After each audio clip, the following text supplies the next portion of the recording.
হঠাৎ পায়ের নিচে মাটি কেঁপে ওঠা আর সাইরেনের শব্দ। জাপানে দৃশ্যটি নতুন কিছু নয়, তবে 20 এপ্রিল 7.4 মাত্রার শক্তিশালী ভূমিকম্পের পর যখন সুনামি সতর্কতা জারি হলো, তখন স্বাভাবিকভাবেই প্রশ্ন জাগে, জাপানেই কেন এত ঘন ঘন এমনটা ঘটে। জানবো আজকের এক্সপ্লেনারে।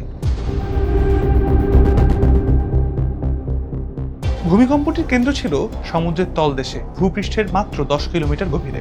এরপরেই সুনামির সতর্কতা জারি করে মানুষকে উঁচু জায়গায় সরে যাওয়ার নির্দেশ দেওয়া হয়।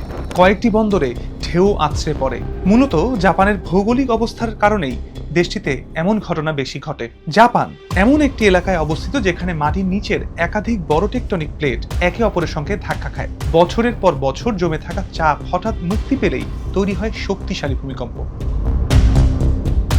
এছাড়া Japan Pacific ring of fire বা প্রশান্ত মহাসাগরীয় অগ্নিবলয়ের অংশ, যা পৃথিবীর সবচেয়ে বেশি ভূমিকম্প ও আগ্নেয়গিরি প্রবণ এলাকা। তাই ভূমিকম্প যখন ভূপৃষ্ঠের কম গভীরে হয়, তখন সমুদ্রের তলদেশ কেঁপে উঠলে সমুদ্রের পানি ফুলে বড় ঢেউ তৈরি করে, আর সেখান থেকে তৈরি হয় সুনামি।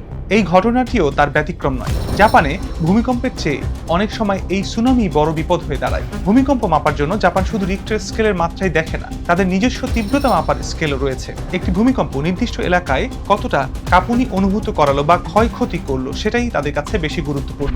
আবহাওয়া সংস্থার এই তীব্রতা মাপার আলাদা স্কেল 0 থেকে 7 পর্যন্ত গণনা করে। তবে মাটি কাঁপলেই জাপানে মূল আতঙ্কটা শুরু হয় সমুদ্রকে ঘিরে। ভূমিকম্পের পর সুনামি কতটা ভয়ঙ্কর রূপ নেবে, সেটাই হয়ে দাঁড়ায় সবচেয়ে বড় শঙ্কা।